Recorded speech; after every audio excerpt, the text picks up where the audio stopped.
Hello, everybody, and welcome back to the Basketball Maestros podcast. Thank you for joining us today. First round of playoffs is officially underway, and we got some games to go through. Each series, I believe, is at 2 games at this point in time. So, a lot to talk about today. We're going to be going around all the series, kind of doing like a check in and giving our thoughts on the series thus far. And starting off with probably the biggest news that came out the past couple of days, Sabonis versus Draymond Green. The Golden State and Sacramento Kings series has been really good. Um, the first 2 games in Sacramento have been nonetheless entertaining, to say the least.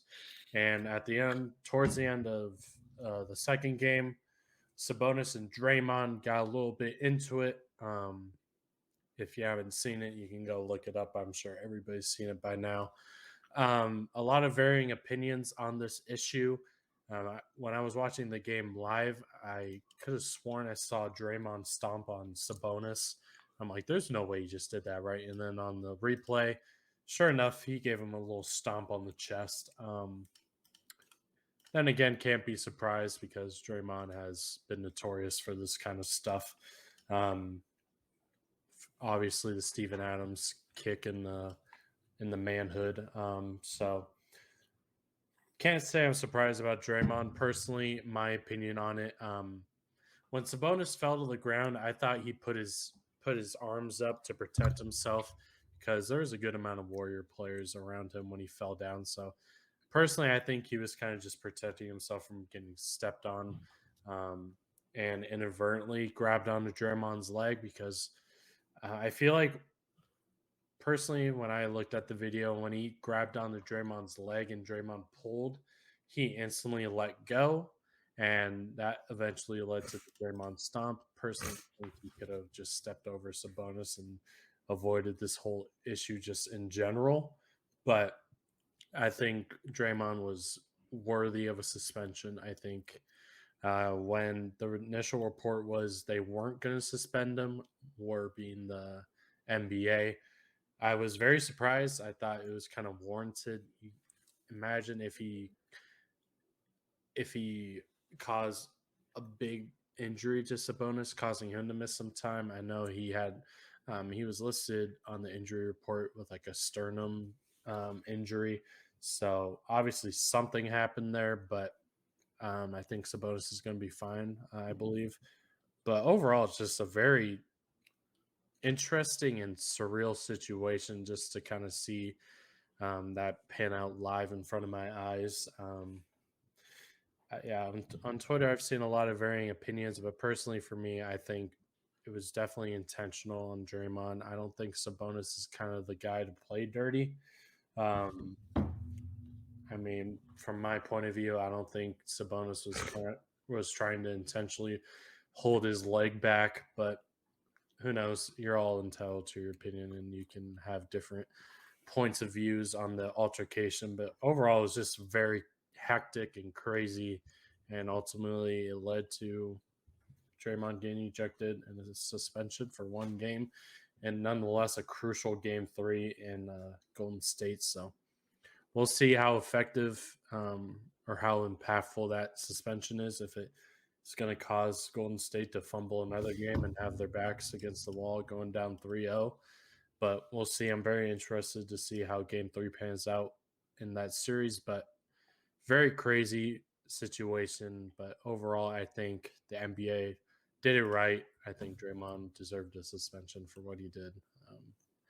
I think stomping on a player is just unacceptable, regardless of the circumstances. Um, yeah, so I think our opinions are on the opposite side of the spectrums here. Um, I wasn't watching the game live, but for me, I haven't seen. I mean, I saw the clip, but I haven't seen it. Like, I haven't watched it too many times. But I think with what I've seen, I'm not saying with what Draymond did was right at all. Like, you shouldn't. Like, there's no way you react by or the normal way to react isn't by stomping on someone's chest. But I still do think, in my opinion, I kind of felt like Sabonis held on for a little too long there and didn't really need to. Once he noticed the ankle was there, I feel like you don't really need to kind of further wrap yourself around it, which I feel like he did.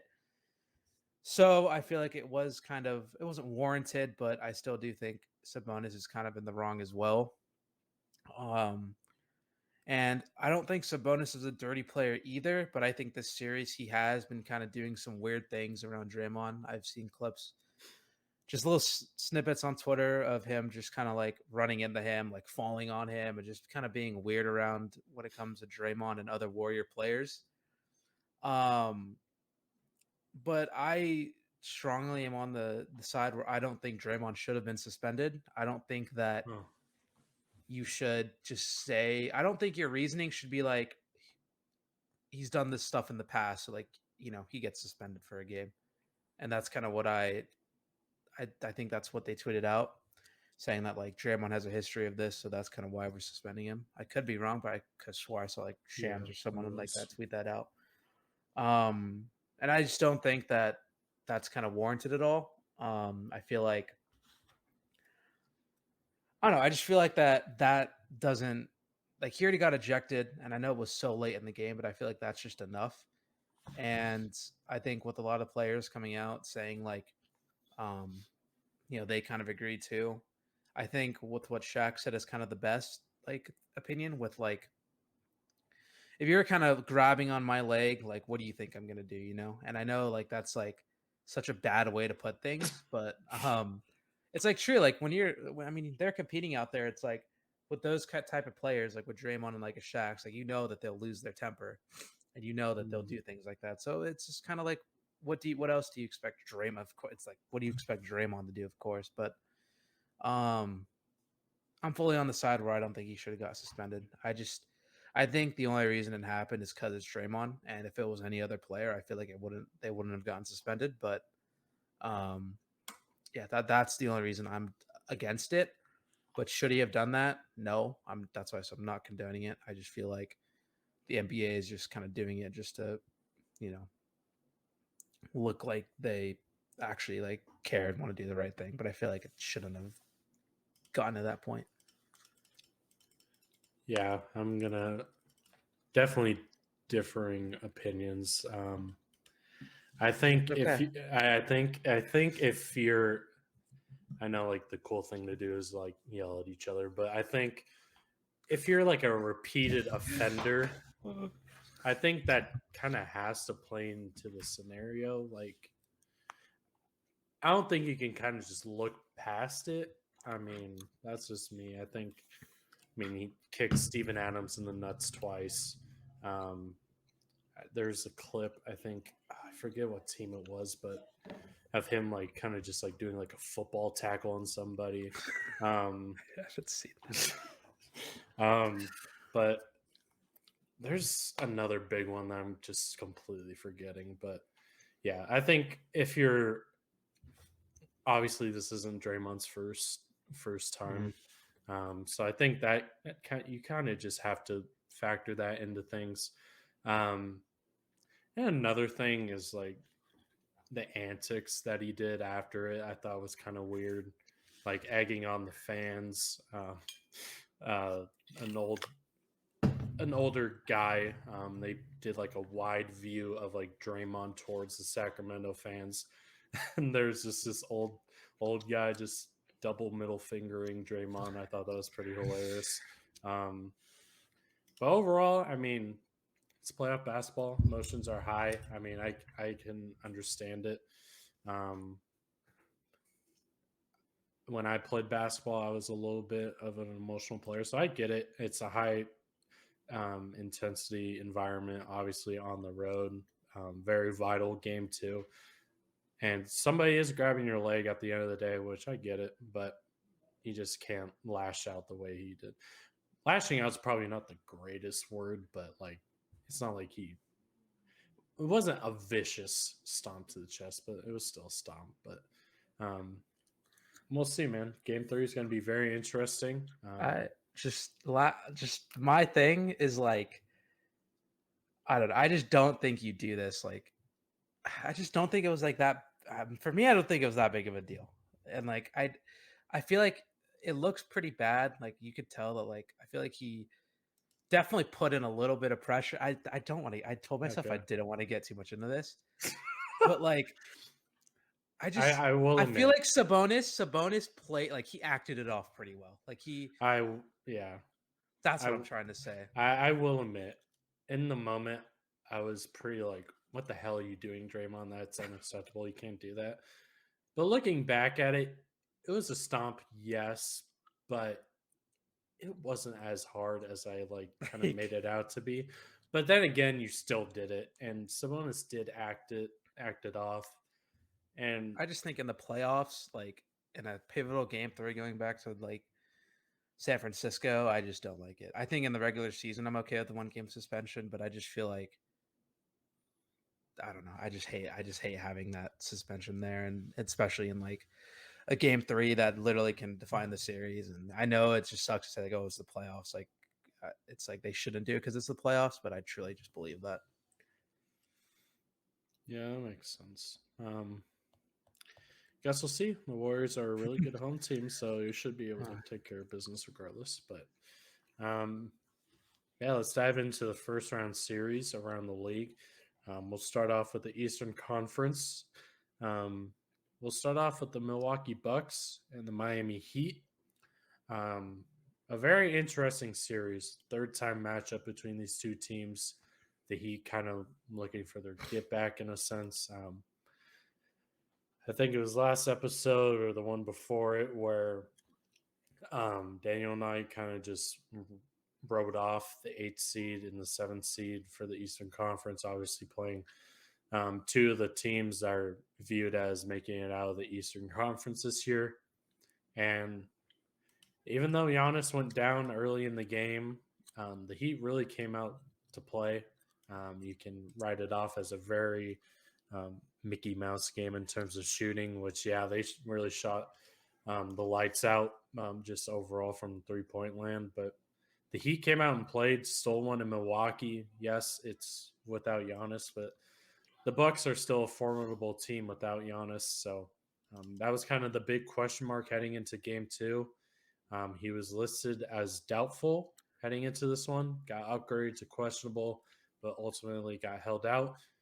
Personally, I kind of expected Miami to have a really good chance at pulling off another upset, taking 2 in Milwaukee. But after watching that Laker game, I saw they were down 30. So, I mean, I could probably put a little too much stock into game 1 and giving Miami kind of that benefit of the doubt, even though they've had a good regular season record. It definitely doesn't show the kind of team they are. Obviously, missing Tyler Hero, which was a huge blow for this team. They struggle enough on offense, and losing him for 4 to 6 weeks, basically this season, unless they somehow make it all the way to the finals. But yeah, very interesting series so far. Obviously, the big storyline is Giannis, what his health is like, how long is he going to sit out? I would like to say he'd probably come back game 3. I thought he would come back this game, but obviously didn't.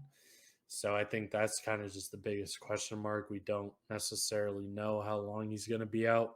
Mike Budenholzer said that he was hopeful he'd play this game. Again, he did not play. So that's the biggest question mark. I'm kind of just going to base this series off. You're not going to have Giannis for a good amount of it. Maybe you get him back in one of the games in Miami and move on from there. But regardless, I think the Bucks just have enough to get it done. Obviously, you would love to have Giannis in this first round series. You probably think Miami makes it a little bit harder than it has to be. But Chris Middleton in game 1 put up 30 something, I want to say. So Chris Middleton's going to have to put on his backpack here. Kind of him and Drew are going to have to carry the load here for however long Giannis is out. But obviously, this isn't a great way to start off the postseason for the Bucks. So I guess time will tell how long Giannis is out. But overall, regardless with Giannis in or out, the Bucks should be able to handle business here. Yeah, so with this Bucks team, obviously, of course, we write him off, and then Mike Budenholzer has you know, a usual game one and loses.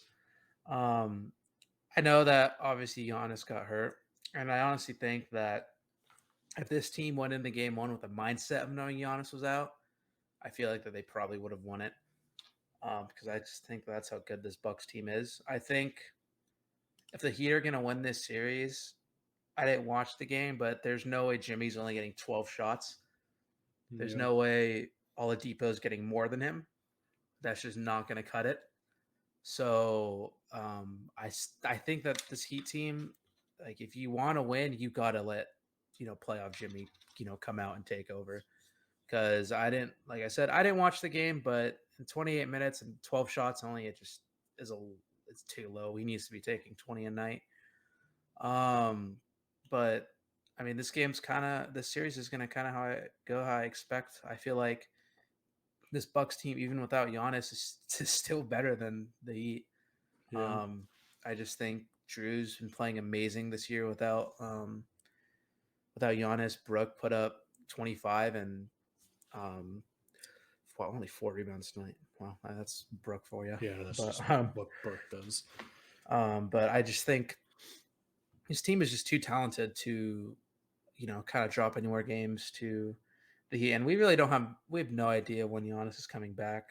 I assume that they're gonna play it safe around the Yeah. series, and then when it gets like okay, like we need to like win, like they'll probably put him back out there. But no, this was a crazy night for them tonight. They shot, I think they had 25 threes, I think, made tonight. I think I saw something. Yeah, they had 25 made threes, which is absurd. 50%. Like the Heat first game had like around 20, I think, and then Bucks this game. They just kind of flip flopped, which is kind of funny. But I fully expect going back to Miami. I just unless Jimmy finally actually like gets to take over, I think that this series is still wraps in my opinion, at least. Maybe it might go 6, but I still think the Bucks move on and take the Cavs. Yeah, I would agree with that. I just thought of this talking point and just kind of popped into my mind. Do we ban the charge? The No. charge, the charge, the ban the charge movement has kind of made its wave through Twitter after AD taking a charge on Ja and he hurt his hand, and then Giannis, I think it was Kevin Love who took the charge, and Giannis hurt himself. I feel like this is probably going to be a short little segment, but personally, no. This game's already just offensive centric enough, and I think the charge kind of just gives the defense a way to stop the offense. And if you take that away, what is a defense supposed to do when a guy's driving down the lane?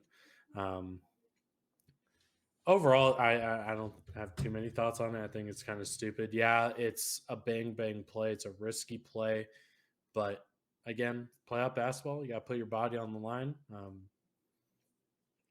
You're fighting for a lengthy playoff run for some teams, hoping for a championship. I just think a charge is a move that's probably not going to get moved. Yeah, it risks a lot of player injuries if a player is in the air, and it kind of gets ugly from there on the downfall. But I mean, for the most part, charges have been fine. I think this is kind of just 2 instances with Giannis and Ja that it's kind of just unlucky landing. You have 2 high flyers just getting awkward falls, and I think that's just kind of the unfortunate reality with charges, and it's not something you can really get rid of. So personally, I'm not a big fan of the ban the charge movement. I don't think it really makes much sense to get rid of it. And if you do, is there like some sort of replacement for it? I don't know. But yeah, overall, interesting talking point from coming from Twitter. But yeah, not a fan of banning the charge. I'm more of an old head that wants to see this move kind of just stick around and the game's already changing enough. I don't think it needs more change and taking less advantages away from defense when it's already hard enough to guard offenses these days, just with all the movement and 3-point shooting. So it's kind of just my viewpoint on banning the charge. There is just no reason to do this. I get people are like saying that like it's bad, like people are getting hurt, but like if you really look at the context of these situations, Ja is trying to poster Anthony Davis. Like, what does he think is going to happen? Like, I'm not trying to like say anything, about his decision, like anything about that, but it's just like let's look at it here. Like, really, like he thinks he's going to dunk over, AD, who had 7 blocks that game. And then the Giannis one, he takes off from the free throw line in a contested paint area. And like, what does he think's going to happen? Like, it's just, it's an unlucky play for both of them, but like, you just have to kind of look at them in like perspective and just like, you got to question what Giannis and Ja were trying to accomplish, because it would have been a crazy highlight, but like, they weren't really going to, actually do it, in my opinion, either of those plays. But it's just a silly thing. I don't know why he would get rid of the charge. It's been around for forever, and I still like, when defenders, are able to get charges and it's actually called correctly. It's an exciting play. It's, a way that like some other role guys can make impact in other ways if you're not really scoring the ball well. So I think it's a good defensive play that needs to stay in the game. There's no reason to take it out. I know the kind of the scare of the, charges that have been taken in the past have kind of led to injury, but it's just a few instances, and there's a lot more. There's a lot of other ways that players are getting hurt. So I don't think that we should just look at one of them. Yep. Glad we agree there. Kind of getting back on point here. Moving on to the next series, Cavaliers and Knicks. The Cavs fumbled game 1. You kind of just saw the inexperience in a way, kind of just the young guys, Garland and who else? Garland and Mobley were kind of showing the jitters in a way, which is expected. Basically, the majority of this Cavs team has none to limited playoff experience. We've said it a couple times now. Donovan Mitchell's kind of the head of the snake in a way. He's kind of just that leader because he's been many playoff series at this point in time. So he's kind of having to lead the charge for the Cavs in this playoff run. Played a really good game 1, but overall not too much help for Donovan in that game 1.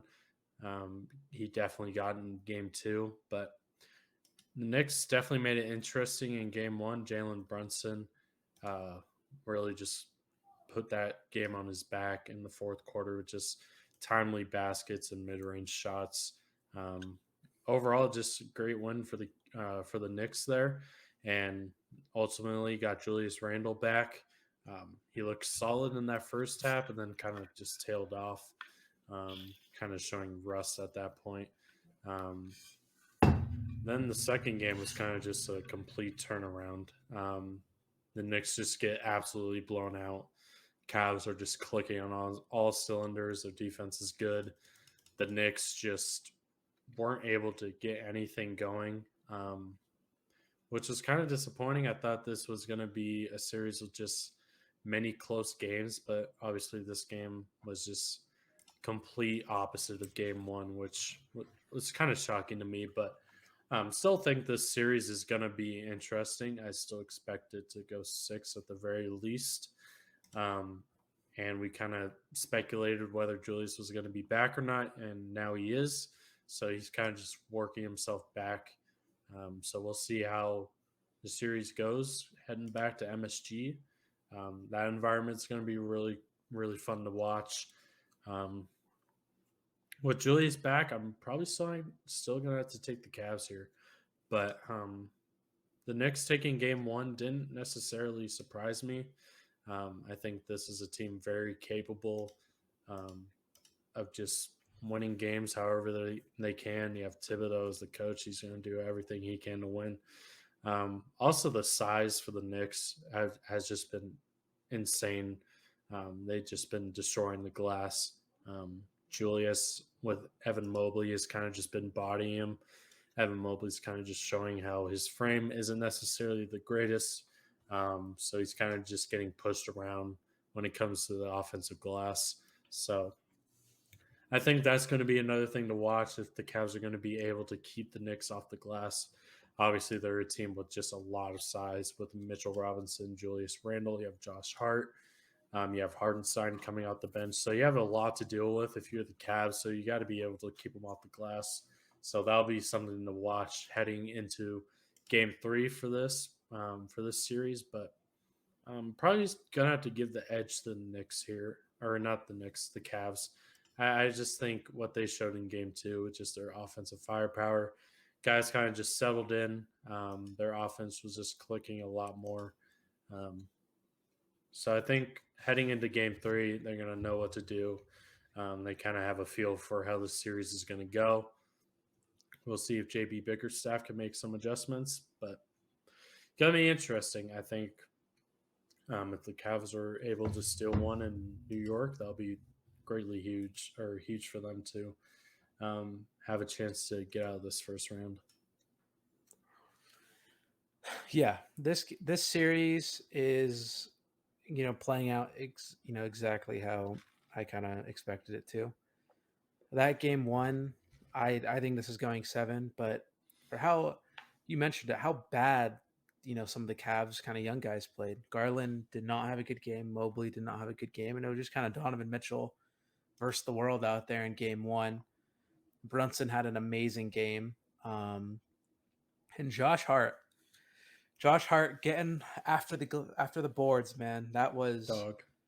Yeah, absolute dog. Honestly, like better than RJ Barrett at this point. Let's be honest. RJ Barrett. Bad. He's bad. It's I don't know, man. He is just fraud. They don't win that game if Barrett's in. They don't win game 1. It's 2-0 right now if Barrett's in right now or towards the end of that game. But something that surprised me about game 1 was Tibbs did not have a single starter play over 40 minutes. Oh, yeah. Can you believe that? Very unlike him. What a guy. Changing his ways. But the thing I love about Donovan Mitchell is he can just flip that switch and get 30 in the playoffs like we've seen him do. And then the next game in game 2, he realizes, Garland's, having a bounce back game, and he just willingly will just give the ball to him and just say all right, this game, it's your turn, Mm-hmm. I think that's, really good out of him, and it just shows the maturity of him. But I think going back in New York, I honestly think game 3 is 50-50. I think whichever team's feeling it, whichever team's kind of getting out and scoring first, I think will, obviously probably win that game. You're not getting 24 from Karis LeVert again. That's not happening in New York.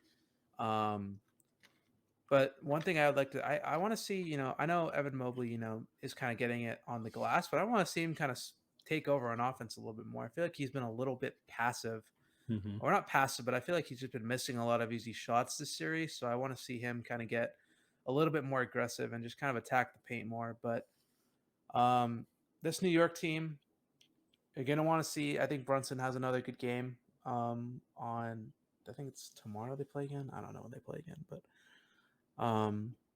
you just hope that Brunson has another good game, and then that this team can just kind of step it up. You hope Barrett steps up. You hope Quentin Grimes can step up because they all had really bad games yesterday, I'm pretty sure. And the series is going 7. I'm liking my pick, Cavs in 7. But these two teams are really fun to watch, and it's always fun watching Donovan Mitchell play basketball. It really is. And the Mitchell and Brunson battle is going to be great these next couple games. Yeah, I would agree. And I think just another thing that came to my mind, um, whether it be this series or going into future series, um, that 3 spot is going to be interesting. Can't say I like the Cavs options. We kind of saw Isaac Okoro in a way turning the corner. I think he was like a 40%er from 3, like the um, last stretch of the regular season. Game 2, only getting 2 minutes. I think in game 1 he struggled as well. Just could not buy 3 in game 1, and we saw a Green Ranger sighting. I mean, I can't believe it. he 20 played minutes. he played 20 minutes, got out there, drilled a 3, just doing what he's brought in to do. Obviously, he's going to be out of the league very shortly, but love the Ranger, Laker legend. But yeah, it's going to be interesting. You have Seti Osman in there as well. You have Karis LeVert, Danny Green, as I mentioned. So you kind of have 4 guys that kind of have to be able to show some sort of life, some sort of consistency heading into. Hopefully, you get out of this round, and knock on wood, you play the Bucks at full strength. You're really going to need all hands on deck. So I think if you're JB, you got to look for someone out of those 4 to kind of just step up and show that they're someone that they can be depended on. And I think the 3 position has kind of just been the position in question all year long. So in question now. So I think that's going to be another pretty big thing to watch heading into game 3 as the series swings. Moving on to another series that's a little more disappointing, I guess. Philly and Brooklyn. Currently, Philly up 2-0 against the Brooklyn Nets. Philly had a historic 3-point shooting game in game 1, I believe, 21 threes. Kind of just lit up the Brooklyn Nets for how they guarded Joel Embiid, which I'm not mad at. If you're Jacque Vaughn, you contain Joel Embiid and kind of just have the other guys beat you, and they for sure beat you in game 1.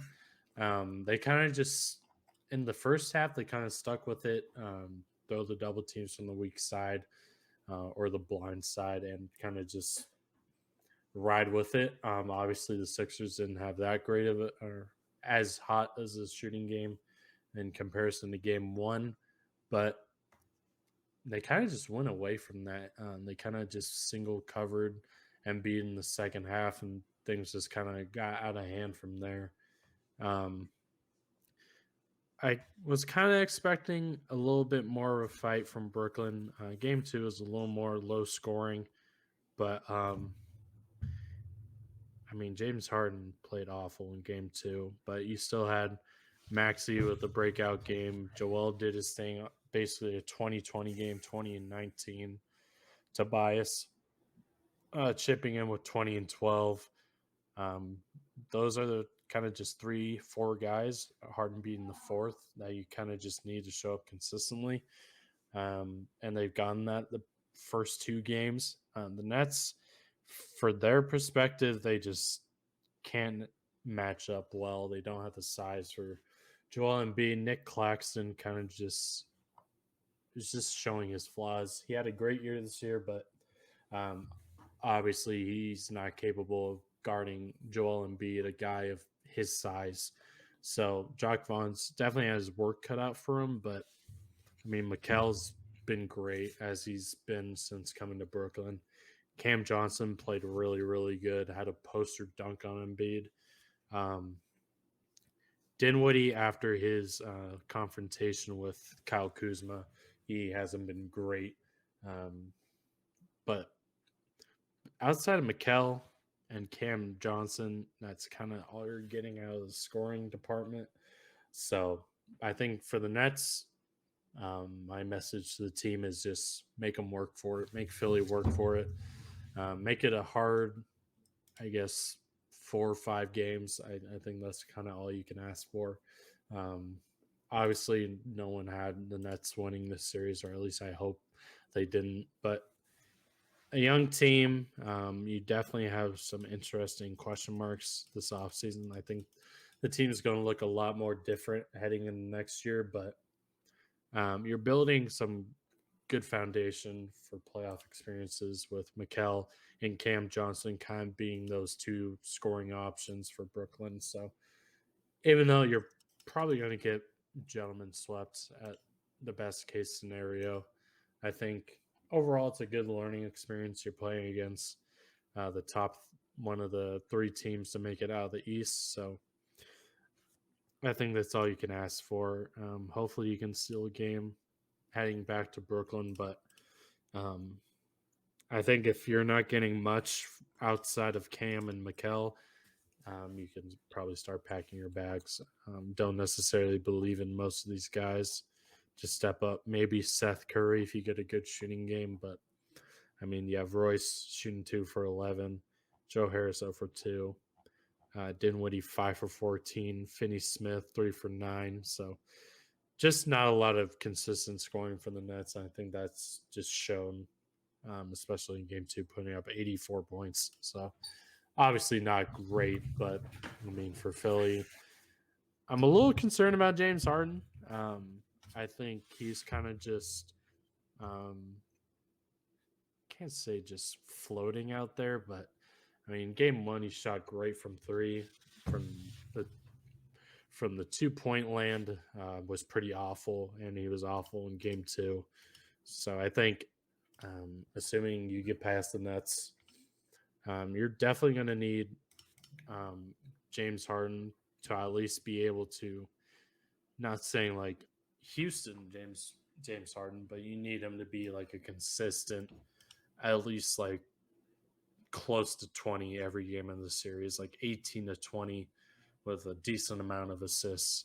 Obviously, he's been more facilitator since coming to Philly, but I think I'm not I'm not worried, but I'd be a little bit concerned in this 2-game sample size. Obviously, it's a little bit of an overreaction, but I'd like to see James kind of just be able to get some reps in, be able to show that he's ready for this playoff run.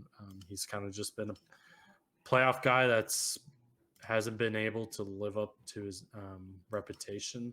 He's kind of folded in playoff moments, so this year's the year for him. So if you win this, you're playing against Boston, and Lord knows you're going to need Harden in that series.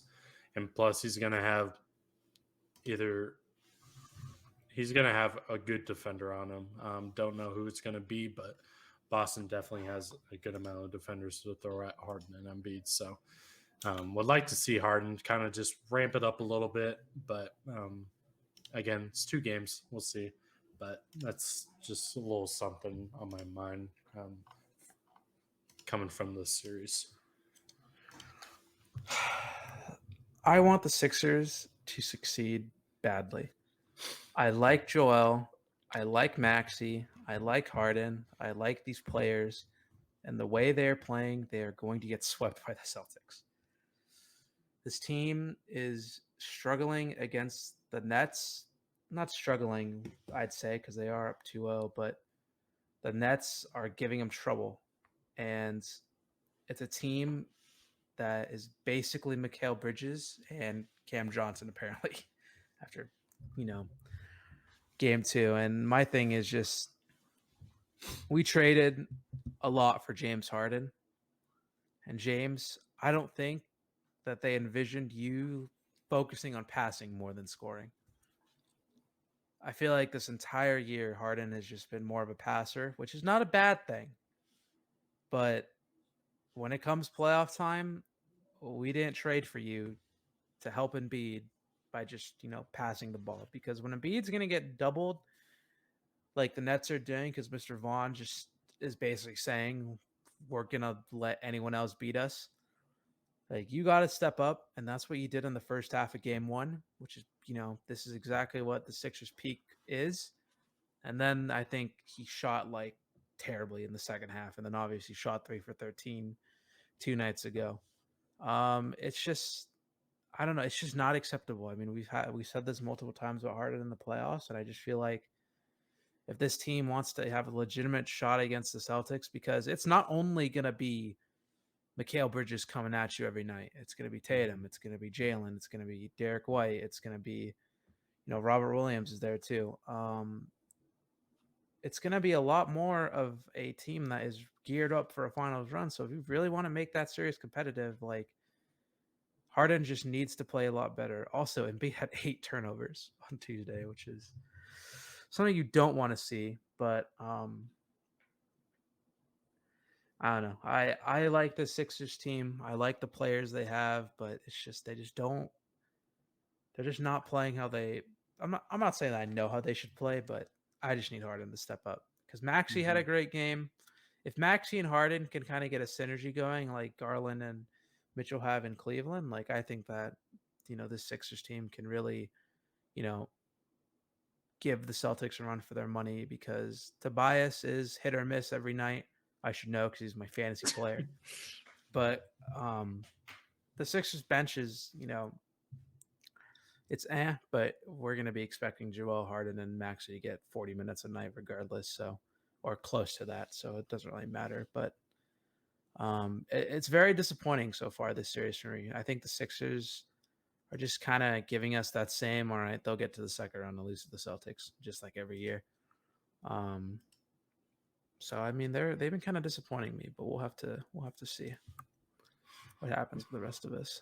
Yeah, you mentioned the 8 turnovers. I think that's going to be another thing Joel's going to have to kind of learn. He obviously hasn't necessarily earned the role of being a good passer, so I think definitely would not be surprised if I see Boston throw some double teams at Joel. So he's going to have to learn how to be decisive and make some quick passes out of the double team. So that'll be something to watch moving forward. And I'm looking at this Harden trade when he got sent to Philly. Brooklyn only got 2 firsts, which is a little interesting. One being unprotected, one being protected. So just goes to show how awful that trade was. But next series, kind of not much to say about this one. Celtics Hawks. Reluctantly watched game 1, got down by 30, made it a little interesting. They cut it to like 9, I want to say. Cannot say I watched game 2. I was watching the Cavs game. They were both on at the same time. I think anybody in their right mind would rather watch Cavs Knicks. They had like the little scoreboard at the top right of the Cavs game, and I was just keeping eyes on it. I saw they were like down 20, came back a little bit. They were like down 30, came back a little bit, and then just got blown out. So I can say that this series is probably over. There's just not much to it. I think the Celtics are just overall just miles better than the Hawks. I think if you're the Hawks, I've been trying to think to myself, what the hell do you do with this team moving forward? Load up. Don't know. I mean, you move DeJounte, sure, but you're not getting anything viable to kind of just elevate you to like a 5-4 seed. I don't see that happening. Obviously, there's been a lot of Trae Young rumors. I mean, in our basketball group chat with all our friends, they kind of just said that the Hawks are just kind of just stuck being mid, and I kind of agree with that. I just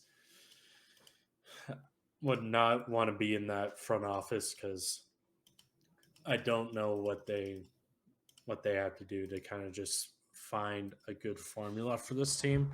And I guarantee you this summer we're going to hear more John Collins rumors, and he's just not going to get traded again. So we're going to hear it for like 4 more years before John actually leaves. But just don't know what you do with this team.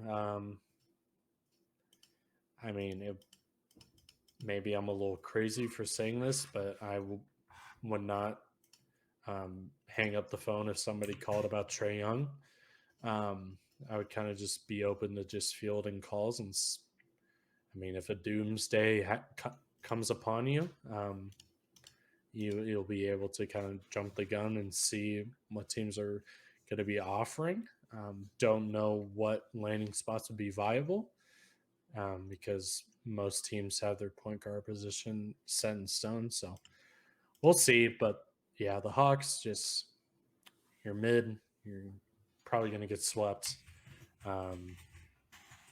See you next year. Maybe you're a little bit better than this year with Trey and DeJounte a year under their belt. But yeah, don't know what you do with this Hawks team moving forward. And I wish I had an answer, but quite honestly, I don't. I know. Blow it up. I'm going to be honest with you guys. I don't think I've watched a millisecond of this series. Because respectfully, I don't care. I knew it was going to be a sweep. I think everyone in their right mind knew. If I'm the Hawks, I am answering the phone for a Trae Young call. I'm answering the phone for any player on my team. Because you just kind of have to accept the cold, harsh truth that this roster isn't going to win. And with the current East teams right now, it's a sad part of the NBA sometimes. You just got to accept 5 to 10 years of disappointment, which is what I've accepted with the Raiders in the NFL. You got to accept that you're just not going to be good for a while, and that's okay, Atlanta. The Falcons suck as well, but at least you get to watch, see, the fun part about being like a 20-win team is that you can get excited for a rookie. You can draft that rookie, and then you can get excited about that rookie. And the next year that's like the only hope you have. If the rookie sucks, then GG. If the rookie's great, then you have a bright future. And that's going to be a reality, Atlanta, because this team stinks. And you can tell that Trae wants out. He's kind of alluded to it. Doesn't alluded to it, but you can just tell that he wants out. And can't wait to see a 3-0 Boston lead on Friday. Do you trade Trae Young this offseason if you're in the front office? Of course. I'd even call teams to ask, hey, you want Trae? Yeah. Whoever gets Trae, though, is going to get, I think Trae, a stud. So at least 3 to 4 first. Yeah. Because I think the biggest problem with all these trades, like these rumors, is the Rudy trade. And teams are going to say... Absolutely disgusting. I just still ruined everything. Yep. And now when you're talking about star players, is every team's going to be like, we at least want 4. And who do you think goes after him? Who's a team that you say...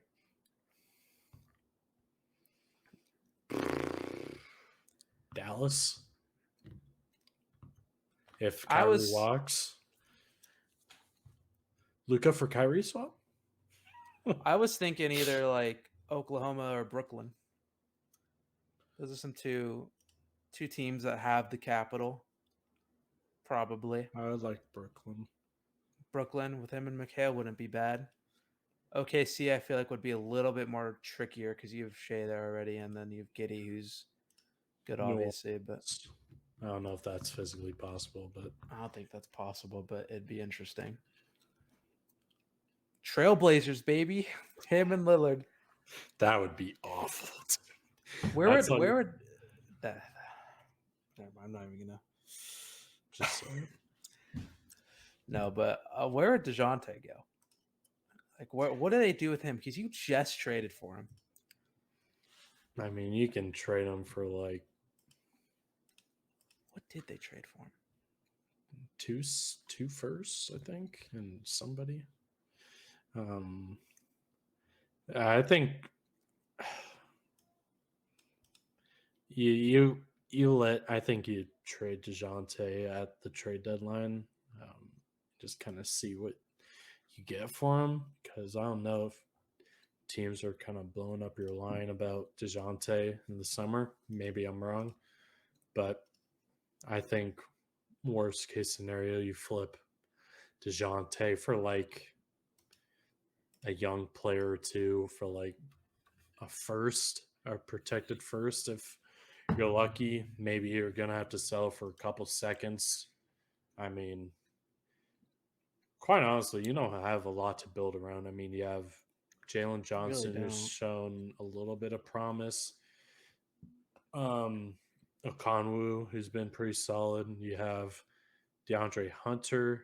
Um, you have AJ Sadiq Griffin. Bey. Sadiq Bey is also a good one. But again, not like big name talents that you can kind of build around at this point in time. So It's definitely gonna have to crazy. tank. It's crazy for me how young this roster is. Like Trey's only 24. Collins, I know like they've been saying they want to trade him for years. He's still 24. But like we're literally talking about trading such a young roster and like blowing it up just because like it's just not working. And I don't know what you can do, but I think it sucks to blow up such a young roster, but it's just not the East is just not winnable for the foreseeable future with this Boston and Cleveland's going to get better. And if your team can't even put up a fight against the Celtics, then you just kind of have to accept the reality, which sucks, but um, all good, man. We spent a little too much time on Atlanta, but moving on Love Atlanta. to the Western Conference. Kind of to speed through these a little bit, but starting off with the game that's going on right now, I'm gonna look at the score. 94th, 98. A little interesting. So we'll keep tabs on that. I think it'll probably be over when we get close to finishing up. But going off of game one for Nuggets Timberwolves, not much to go off there. Timberwolves shot awful. Nuggets didn't. That was kind of just the game there. And finally had a good game. Props to him. The first, oh no, he played good in the second playing game against OKC, so I kind of take that back. But he was kind of the only Timberwolf that showed up. Jokic was just dogging Rudy. Cat was kind of just Hey, yo. non-existent, no pause. But I kind of predicted this matchup. I thought it would go 6. First game made me a little wary of that, but seeing how game 2 is a little bit more interesting, they're within striking distance, so I guess we'll see how that pans out. But I'll be a man of my word. I'll say it still goes 6. I think Minnesota would be able to get at least one at home. Hopefully they're able to get this one on the road, but I guess we'll see. But hopefully it goes 6. I think Minnesota definitely has what it takes to get 2 games, but the first game obviously did not bode well for them. So I guess we'll see. But if they lose game 2, it's probably wraps. Yeah, I think I said 6 or 7 for this. I think with how bad, like I said, the Nuggets closed out the regular season, it's just you didn't really expect it, but the Timberwolves did come out and play like absolute, they didn't play very good that first game. But if they're gonna want to win this, we already know Rudy sucks. We need more out of Cat. I like Cat. I like him as a player. But first game he had 11 points on 5 for 15 shooting, and right now he has 10 points, and he's only taken 8 shots this game, which is just simply like not acceptable if you want to win this series. And you're just gonna need more out of him. We already know Rudy, like I said, sucks, so there's no point in wanting anything out of him. But Cat just needs to be more aggressive because, like we saw in that playing game against the Lakers, like he's super talented, but he just sometimes just doesn't really, have that attack mindset, which really just sucks. So I guess he is in foul trouble tonight. I am watching the game kind of, and he has 4 fouls right now. But I don't know. I feel like you can be a little bit more aggressive. But yeah, I think this still goes 6. I think Timberwolves find a way. Hopefully. Guess we'll see. Moving on to the next series. Phoenix Clippers. Another really entertaining series thus far. Kawhi has kind of just played out of his mind, really efficient. close to 40 points in both games. In the first game, the Clippers survived a Russell Westbrook terrorist attack. I'll give him props. I mean, he made key defensive plays. He was really playing good defense. Obviously, shooting 15% is not going to help your team out. But made the key play on Devin Booker, even though I thought it was a foul. But was able to make the key play, the winning play to give Clippers game one. And the Suns kind of just woke up in a sense. The Suns were kind of just exposing the Clippers defensively. The Clippers are playing drop with Zoo, and Booker was just destroying that drop coverage, and he kind of just got to his spots, and the Clippers weren't really able to stop him. Torrey Craig had a masterclass. I think he hit like 5 threes. So I think the Suns definitely woke up in this series. Chris Paul woke up after showing his age in game one. So series flips back to LA. I think I chose Suns in 6.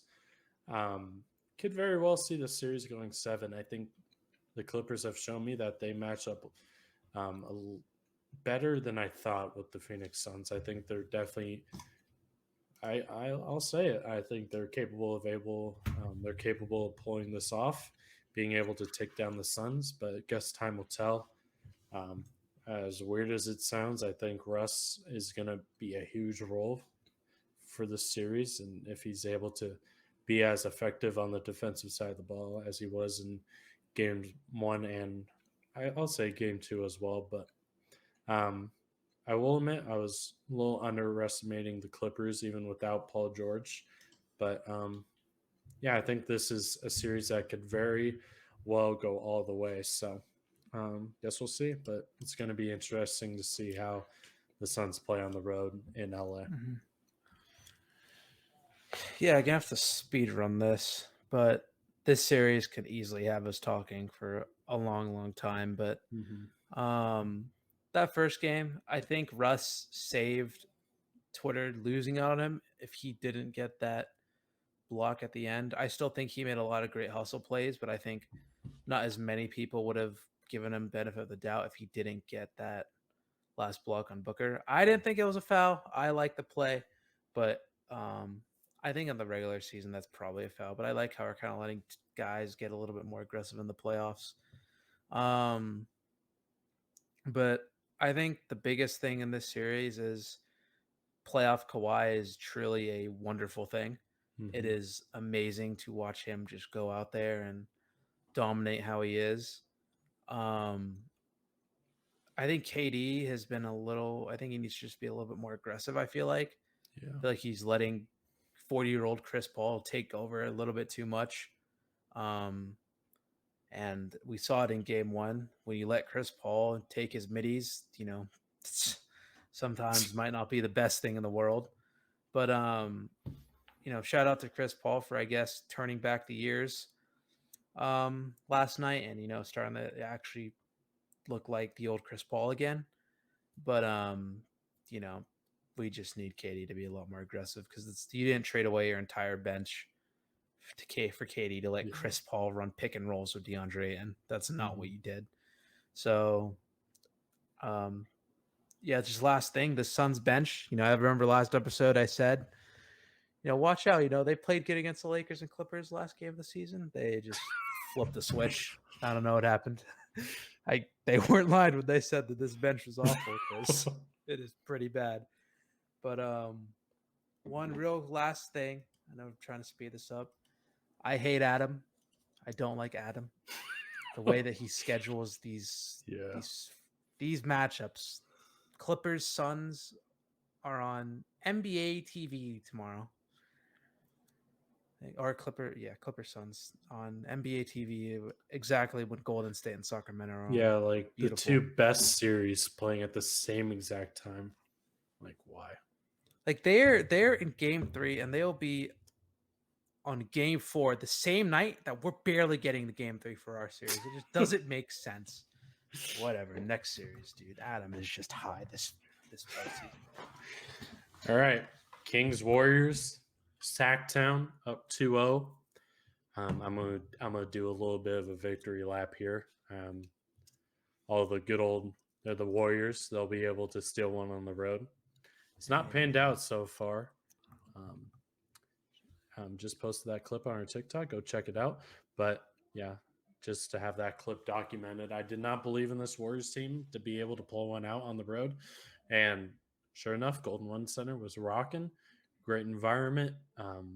Just textbook definition of playoff basketball. But I'm very interested to see if Sacramento is able to steal one on the road. Obviously, Golden State's one of the they got to be one of the top 5 at least in home record for the Western Conference. I'm gonna look right now, but if Sacramento is able to steal one on the road, I think this series is over.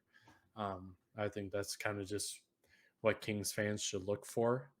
If they're able to steal one on the road, I think it's probably over. So, guess we'll see. I mean, the Warriors haven't played bad. It's just you're not getting much from anybody else outside of the starting 5. Wiggins has looked really good. Obviously, the first half, he looked really good. Second half, not so much, but game 2, he looked a lot better. But that bench is just not doing you any favors. Jordan Poole is basically unplayable. And Steve Kerr is kind of searching for answers, putting Moses Moody in there. So obviously he's trying to figure something out, but that Warriors bench is going to be very key for them if they're able to get somebody with offensive production. You have Gary Payton II, who's been good defensively, but not a great offensive player. So for the Warriors, you got to win both of these games at home. If you don't, series is over. And I think that's kind of it. If you're not able to get good bench production, it's probably over for you. So, yeah. I just don't get it. I just don't understand like what makes them play so bad to get like 10 turnovers in one quarter. Like, I just don't get it. I don't understand it. They just don't think when they're on the road, but they don't win these next 2 games. I'm in agreement. It's going to be over. With Draymond out being on Tuesday, or no, what am I saying? With Draymond being out for game 3 for Thursday, it's pretty much wraps for the defense of the Warriors because no one else besides Kevon is going to play defense. So it's going to be a little bit interesting. We're going to need a legacy game from Curry because no one is helping this man besides, Wiggins and Thompson. It's basically just those 3 getting the offensive production. Jordan Poole is terrible. He's just flat out terrible. DiVincenzo shot 0 times in the 13 minutes he played 2 nights ago. Moses Moody got 8 minutes, which is, amazing to me. But what's surprising me is that, Kuminga's not out there at all. He only had 4 minutes. And you can tell that Steve Kerr is just, confused and honestly probably has no idea what to do because no one is giving him production besides, Wiggins, Curry, and Thompson. And, Curry shot horrific, 9 for 21. He wasn't having a really good game. He was kind of just launching stuff, to be honest with you, because no one else is doing anything. But, man, at this team, I thought that they could get one on the road. I thought that they could, for some reason, I just thought playoffs hit. Like, maybe we can, flip a switch or, it's just, all right, we're in the playoffs now. But I just don't understand what is wrong with this team on the road. It's not like they've played bad, like you said, but it's the little things in the last couple of turnovers. Yeah, it's just the careless. It's like watching the Lakers, man. It's just, and you expect something better from a championship team last year, and it's just not it. But they got to win these next 2, and without Draymond, it's going to be a rough game 3. But we'll have to see what happens tomorrow. And then the final series on the docket, the LA Lakers stole game 1 with Austin Reeves and Rui Hachimura having really good games. heading into game 2. John Morant gets ruled out. Obviously, the Grizzlies are good without John Morant. And they showed that tonight in game 2. They were able to hold off the Lakers after trying to make a 20-point comeback here in game 2. Ultimately fell short. A lot of Laker fans are kind of pissed off about this game, but honestly, I am not too scared about it. I am scared about D'Lo, but AD had a really bad game. Defensively, he was fine, sure. He had 5 blocks, but I think Xavier Tillman was kind of just bullying him. D'Lo, it's more concerning because he's a guy that's looking for a big paycheck this offseason. And the hypothetical when we first got him was like 30 mil. And he is definitely not worth that. And I'm hesitant even giving him 25 million at this point. So I think if D'Lo really wants to be about it and cash in on a bag this offseason, he cannot have these up and downs. These one game where he has like 20, and this game he has like 5, and then goes up again, goes down again. If you're a point guard getting $25 to $30 million, you have to be consistent. In game 1, he was awful the first half. Second half, he was better. But this second game, he was just god awful. Just could not shoot at all. The only players that came to play today were LeBron and Rui. So just overall disappointing. With Ja being ruled out, you would think the Lakers' energy would kind of just rise and their effort would rise as well, but you just did not see that at all. We mentioned the careless turnovers for the Warriors. Definitely saw that in the first quarter. I think they had like 5 in the first quarter. So they just came out really flat and they tried to make a push, as every Laker game is. When they go down, they make a fake comeback and lose. But on to game 3, heading to the crib. Got to win both of these, I think. If you split them, I am not feeling very confident. But again, we have the 2 top dogs, the 2 best players in the series. So I think we're in good shape. I think the team understands what's at stake here. And let's just pray that they get the message across, and we'll see. But just from an NBA fan, I think Game 3 is going to have a lot of energy. It's going to be a really good game. I think Ja's probably going to be back for that one. So I'm all for it. The environment, the what's at stake, I'm all for Game 3. I think that's the make it or break it game for the Lakers or for the Grizzlies, whoever you cheer for. But still Lakers in 6. Got to stick by it. But Game 2, obviously disappointing, but can't get too high, too low. It's playoffs. Things happen, but on to Game 3, you get more rest. After this, you're kind of just one day rest and you're back playing. So, got to take advantage of this and get ready for Game 3 on Saturday. I wasn't able to watch the game. I think I watched a good portion of the fake comeback though. It's disappointing, like you said, but Laker fans obviously wanted to come in winning this game. But here we go. Here we are. Team comes out with the disappointing energy, missing everything, and it's just simply, no matter how bad the team is, it's going to be hard when AD shoots 4 for 14. Yeah, it's just that simple. And you hate to put that type of pressure on one guy, but it's just this team. We've already said it. If AD doesn't play good, we're not winning anything. And it showed tonight. Doesn't matter. I think a lot of people like to say, oh, like the Grizzlies like literally like have so many injuries, but still like they have like the key pieces. They have the players to get it done, and they showed that tonight. So we knew that this series is going to be hard. And I know people make fun of us saying like, oh, we're coping and all that, but like I am happy that we split at 1-1, and I know that Did your job. we did our job, and I know it sounds stupid, like because we 100% should have taken advantage of gotten 2-0, and that's the Lakers' fault, but that was the original goal. Imagine we drop Sunday and then win tonight. It's like we still split 1-1. I'm okay with it. I'm expecting us to come out and win on Saturday because I saw the Dylan Brooks clip. Pretty sure you saw it too. About him saying, Dude's such a clown. LeBron's like old and stuff, and you don't want to poke the bear. That's all I'm going to say, Dylan.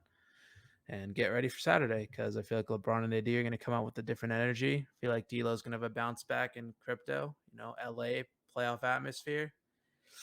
I just see it hard I just see it's going to be very hard for us, dropping another game or losing 2 in a row and losing on Saturday. I just don't see it. But nothing you can really say, man. It's just disappointing, but us Laker fans are used to it. Yeah, I never seen a guy talk so much trash For being shooting the way he does. Bro is like 3 for 12 and he hits like the dagger 3 at the end, then gets all up in LeBron's face.